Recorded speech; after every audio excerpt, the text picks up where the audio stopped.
What is up there, everybody? It's Casper Trader back here with another video today, and I'm going to be doing just a quick thank you for you guys for the 200 subscribers. But before we get into it, for those who don't know, my name's Casper and I'm trading stocks starting from around $200.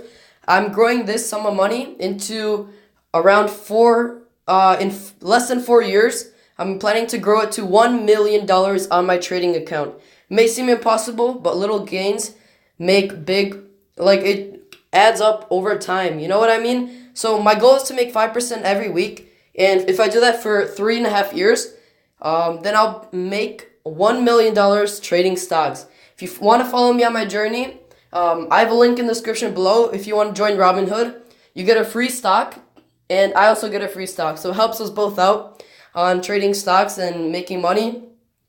But what I wanted to talk about today was that I created a Discord server for you guys, especially for you guys, my subscribers.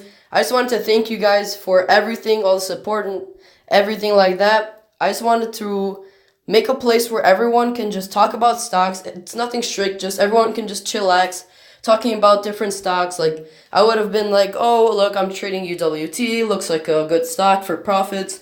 And it's just a cool place that everyone can chill at, and you can find other people who are interested in trading similar things as you. And it's mostly for, like, if you're stuck in a pothole and you can't find any stocks to trade, there's always going to be someone like recommending stocks, and you could just be like, oh, I'm planning to trade, let's say you guys today, because it's showing the profit potential, this is the support and resistance, just simple stuff like that. Or you could also just chat in there, talk with other people. It doesn't have to be on topic. It's just a cool place where everyone can just talk and just chill. Thank you guys for watching, and that's basically it. I'm going to leave a link in the description and in the comment section for that Discord server. I'd really appreciate if you guys can join so that we can all talk to each other, and you guys can message me as well so we can just talk about stocks. If you want to ask me any questions, that would be the place to go. So that's basically it for today, guys. Thank you guys for all the support, the 200 subs. It's amazing. And I wish you a happy weekend.